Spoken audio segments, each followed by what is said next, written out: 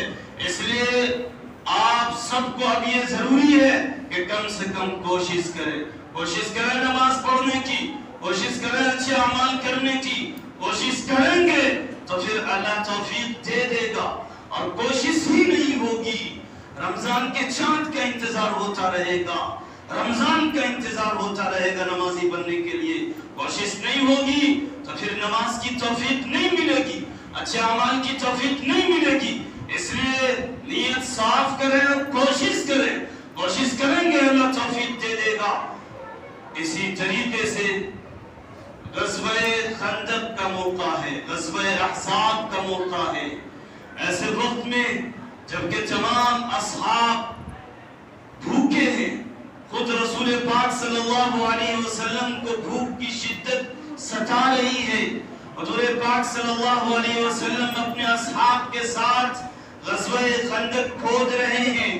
ایسے وقت میں جب بھوک آپ کو لگتی ہے، ایک صحابی رسول حضرت جابر رضی اللہ تعالیٰ عنہ وہ جاتے اور دیکھتے کہ صحابہ کو بھی بھوک کی شدت ہے اور حضور پاک صلی اللہ علیہ وسلم کے چہرے انور پہ جب بھوک کے آثار نمودار ہوتے ہیں تو وہ فوراً بھاگتے ہوئے اپنی اہلیہ کے پاس جاتے ہیں اور ان سے کہتے ہیں کہ اے میری بیوی کیا گھر میں کچھ کھانے پینے کو ہے؟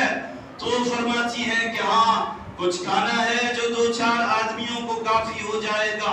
لہٰذا حضور پاک صلی اللہ علیہ وسلم کے پاس حضرت جابر رضی اللہ تعالیٰ عنہ جاتے اور چپکے سے آپ کے کان میں کہتے ہیں کہ حضور گھر پہ تشریف لے چلیں، کچھ کھانے کا انتظام ہے، 2-4 افراد چلیں، کچھ کھانے کا انتظام ہے. 2-4 افراد جائیں گے، ان کے کھانے کا انتظام کیا گیا ہے. لیکن حضور پاک صلی اللہ علیہ وسلم اعلان کرتے تھے اور کہتے ہیں تمام کے تمام صحابہ کرام میرے ساتھ چلیں، حضرت جابر رضی اللہ تعالیٰ عنہ کے گھر پہ دعوت ہے، دعوت کا انتظام کیا گیا ہے. جب یہ چیز سنتے ہیں تو حضرت جابر رضی اللہ تعالیٰ عنہ تھوڑی دیر کے لیے گھبرا جاتے ہیں اور اپنی بیوی کے پاس جاتے اور کہتے کہ ایسا واقعہ پیش آیا کہ ہم نے تو حضور صلی اللہ علیہ وسلم کے کان میں یہ بات کہی اور کچھ افراد کی دعوت دی، لیکن حضور پاک صلی اللہ علیہ وسلم نے سب کو بلا لیا ہے، اب سب آ رہے ہیں. لیکن حضرت جابر رضی اللہ تعالیٰ عنہ کی اہلیہ جو تھی وہ صحابیہ تھی، ان کا یقین مضبوط تھا، ایمان پختہ تھا. لہذا وہ کہتی ہیں کہ جب حضور نے اعلان کیا ہے تو حضور ذمہ دار ہیں. اب حضور پاک صلی اللہ علیہ وسلم تمام اصحاب کے ساتھ حضرت جابر رضی اللہ تعالیٰ عنہ کے گھر تشریف لاتے اور حضور پاک صلی اللہ علیہ وسلم کہتے ہیں کہ اے جابر چولہے پہ ہانڈی چڑھی رہنے دیجئے اور وہیں سے کھانا تقسیم کیا جائے. یہی ہوا ہے کہ چولہے پہ ہانڈی چڑھی رہی ہے اور وہیں سے کھانا تقسیم کیا گیا ہے، جس کا یہ نتیجہ ہوا ہے کہ تمام کے تمام اصحاب نے کھانا کھا لیا ہے. ہر کوئی شکم سیر ہو چکے ہیں، ہر کوئی سیراب ہو چکے ہیں. اس کے باوجود کھانے میں کمی اور نقصان پیدا نہیں ہوا ہے. اب یہاں بتانا مقصد یہ ہے کہ اللہ تعالیٰ یہ چاہتا حضور پاک صلی اللہ علیہ وسلم اور حضور پاک صلی اللہ علیہ وسلم کے اصحاب کی بھوک مٹانا چاہتا تو اللہ تعالیٰ تو یہ بھی کر سکتا تھا، آسمان سے حضرت عیسیٰ علیہ السلام کی طرح دسترخوان نازل کر دیتا. جس طرح بنی اسرائیل کو آسمانی دسترخوان ملا تھا، اسی طرح اللہ تعالیٰ اپنے رسول کے لیے بھی تو آسمان سے دسترخوان نازل کر دیتا. تمام کے تمام اصحاب آسمانی کھانا کھا کے اپنے بھوک کو مٹا لیتے، لیکن ایسا نہیں کیا گیا. کیوں؟ اس لیے کہ پیغام دینا تھا کہ محنت کی جائے، پیغام دینا تھا پہلے کوشش کی جائے. لہٰذا یہی ہوا ہے کہ حضور پاک صلی اللہ علیہ وسلم نے کہا ہے ہانڈی چولی پہ چڑھی رہے، اور چولی پہ ہانڈی جب چڑھی رہے گی یہی تو محنت ہے کہ ایک طرف اسباب ہے، ایک طرف سبب اختیار کیا گیا ہے، کوشش کی گئی ہے، تب جا کے اللہ تعالیٰ نے دیا ہے. اب اگر ہم یہ چاہیں کہ محنت نہیں کریں، کوشش نہیں کریں اور رمضان کے چاند کا انتظار کرتے رہیں بن جائیں گے تو نمازی نہیں بن سکتے ہیں، نیک بن جائیں گے نیک نہیں بن سکتے ہیں، کوشش کرنا پڑے گا، محنت کرنی پڑے گی۔ اس لیے اب ضرورت اس بات کی ہے کہ ہر کوئی کوشش کرے۔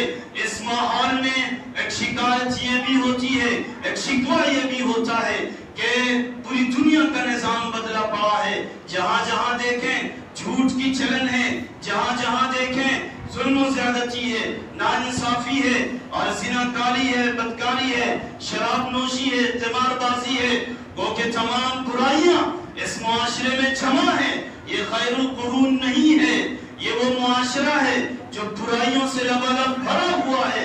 اس معاشرے میں ہم کیسے اسلام پہ عمل کر سکتے ہیں؟ اس معاشرے میں ہم الاسلام کے تمام احکامات کو کیسے فالو کر سکتے ہیں؟ ہم سے نہیں ہو سکتا ہے، یہ 20ویں صدی ہے، ہم سے نہیں ہو سکتا ہے۔ پوری دنیا بدل چکا ہے، یہ جو ڈیجیٹل دور ہو چکا ہے، یہ ماڈرن دور ہو چکا ہے، ہر کوئی ترقی کرنا چاہتا ہے اور یہ دین ایک ہی چیز کو لیے ہوئے بیٹھا ہے۔ اس لیے اب ہم سے نہیں ہو سکتا، تو میں بتاؤں اس لیے ہم سے گناہوں سے بچا نہیں جا سکتا اور نیکیوں کی طرف بھاگا نہیں جا سکتا۔ تو ایسے لوگوں کو بھی حضرت یوسف علیہ السلام کا وہ واقعہ بتا دینا چاہتا ہوں کہ جب حضرت یوسف علیہ السلام کو زلیخا نے برائی کی دعوت دی تھی اور وہ کنڈیشن کیسا تھا، وہ حالت کیسی تھی، وہ حالت یہ تھی کہ حضرت یوسف علیہ السلام اور زلیخا دونوں ایک کمرے میں بند تھے اور کمرے کا جو دروازہ تھا اس پہ تالا پڑا ہوا تھا اور حضرت یوسف علیہ السلام نے اس تالے کو دیکھا بھی تھا کہ دروازے پہ تالا پڑا ہوا ہے۔ اس کے بعد زلیخا کہتی ہے قالت حیت لک، اب تو آجا کہ خلوت ہو گئی۔ زلیخا برائی کی دعوت دیتی ہے۔ یوسف علیہ السلام کا کام کیا تھا؟ یوسف علیہ السلام کے ذمہ جو تھا وہ یوسف علیہ السلام اسے کرتے ہیں۔ یوسف علیہ السلام نے دیکھا کہ دروازے پہ تالا ضرور پڑا ہے اور زلیخا دعوت ضرور دے رہی ہے، لیکن کیا ہم دروازے پہ تالا دیکھ کے مایوس ہو جائیں گے؟ دروازے پہ تالا دیکھ کے ہم یوں ہی کھڑے رہیں گے؟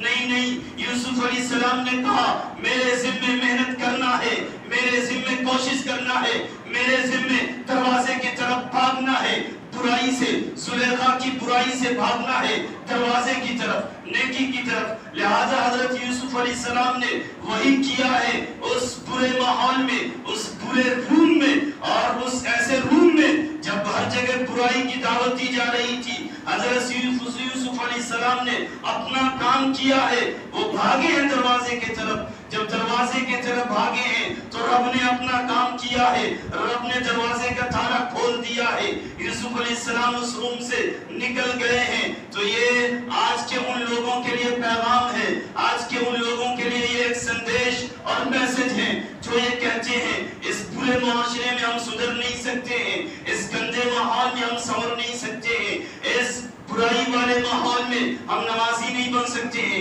ہم حاجی نہیں بن سکتے ہیں، ہم نیک نہیں بن سکتے ہیں، ہر طرف برائی ہی برائی ہے۔ تو دیکھو تو صحیح وہاں بھی ایک روم میں جبکہ زلیخا الگ کھڑی ہوئی تھی اور دروازے پہ تالا پڑا ہوا تھا، برائی کی دعوت دی جا رہی تھی، یوسف علیہ السلام نے کیا کیا تھا؟ محنت کی تھی، کوشش کی تھی۔ اس لیے اب ضرورت اس بات کی ہے کہ ہم سب کو بھی اس گندے ماحول میں کوئی بہانہ نہیں کرے، ہر کوئی کوشش کرے گا، ہر کوئی محنت کرے گا۔ اور رب کہتا ہے والذین جاہدوا فینا لنہدینہم سبلنا، جو لوگ کوشش کریں گے ہمارے راستے میں ہم ضرور انہیں کامیاب کریں گے، ہم ضرور انہیں اپنے راستے کی طرف بلا لیں گے۔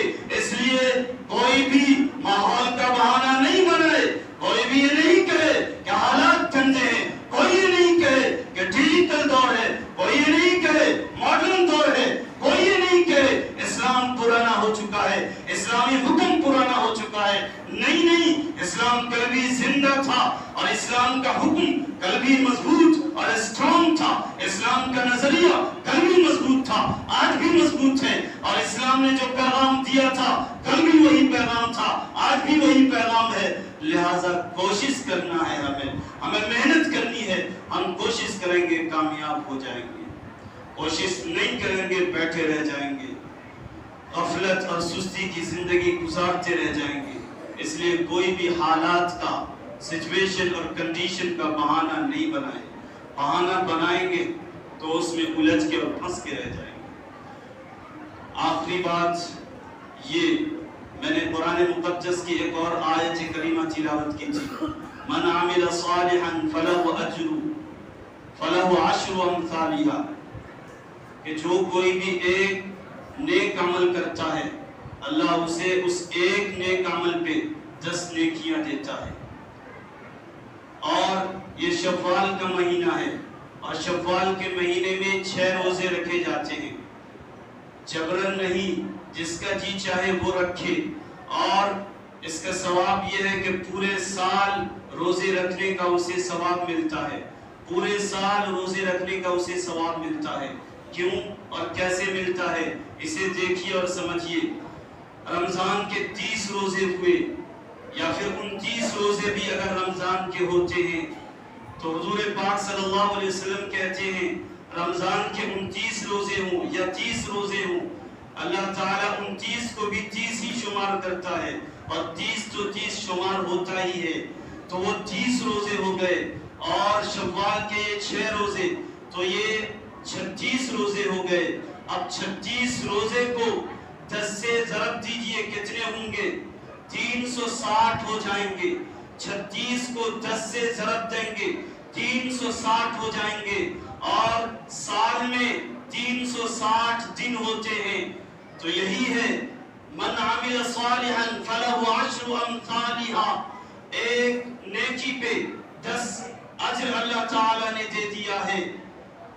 تو گو کہ اس طریقے سے رمضان چلا گیا ہے، لیکن نیکی کا ماحول اب بھی زندہ رہنا چاہیے. رمضان جا چکا ہے لیکن من عمل صالحا فلہ عشر امثالہا ہر مہینے کے لیے ہے، ہر زمانے کے لیے ہے. اس لیے نیکیوں میں کمی نہیں کیجیے. چاند رمضان کے چاند کا انتظار نہیں کیجیے، بلکہ پورے مہینے خود کو نیکیوں میں الجھا رکھنے کی کوشش کیجیے اور نیکیاں سمیٹنے کی کوشش کیجیے. اللہ پاک سے دعا کریں کہ اللہ پاک ہم سب کو صحیح معنوں میں حقیقی مسلمان بنائے اور ہمیشہ نیکیوں کی طرف سبقت کرنے والا بنائے.